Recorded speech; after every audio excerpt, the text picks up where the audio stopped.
I'm already starting to giggling. Hey everybody, so 2 weeks ago I attended a panel discussion with a couple of my friends at Fordham University in Manhattan, and it was about religious minorities in the Middle East and their struggle for survival.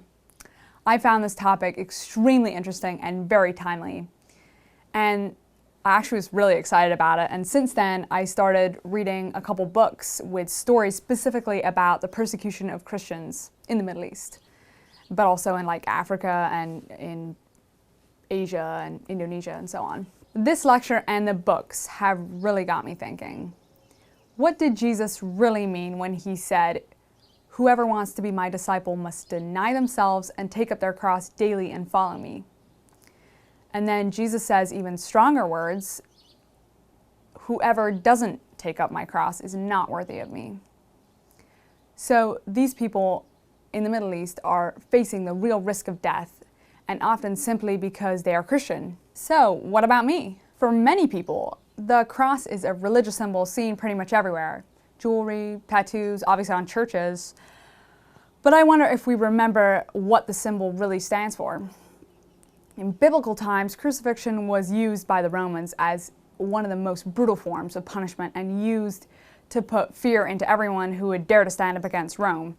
And it's not unlike the viral videos of the beheadings executed by ISIS. If you think of it like that, then the way you hear people saying things like, "That's your cross you have to carry," or whatever, when they're referring to personal hardships like sickness or economic difficulties, is really actually missing the point. So recently I was reading a book by Clarence Jordan, who was a farmer and a New Testament Greek scholar who started the Koinonia farm in 1942.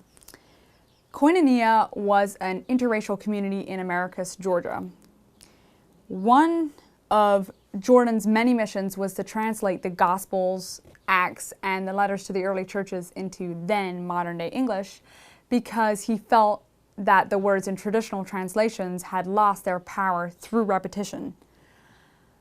For example, he compared crucifixion to the lynchings of black people that were common in the time to convey the horror of the event more dramatically. His translation for the passage from the Gospel of Luke about taking up your cross goes, "If anybody really wants to share my way of life, let him have no regard for his own welfare, and let him risk his life every day and walk the way with me."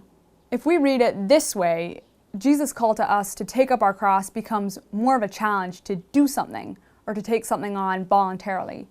Clarence and his wife, Florence, surely put their money where their mouth was. Because they insisted on living together with people of different races, the KKK tried to kill them and other members of their community. For me, when I was thinking about making a life commitment to a group of people who voluntarily share everything, this same passage was important to me because it felt like a life of self-denial or choosing the harder path for the sake of a greater cause was the cross that was being asked of me, and it was something I was and am actually still happy to do. But now I'm wondering, is that all it means? Because I'm a Christian and I live in a free country. I have everything I need and more. Am I so worried about my own welfare that I don't take risks for others? And am I willing to reach out beyond my own group and do the work that's asked of me as a disciple, even if it means hardship or discomfort? I'm really wondering what you think about this and what this passage means to you in your life. Please let me know in the comments below, and bye for now.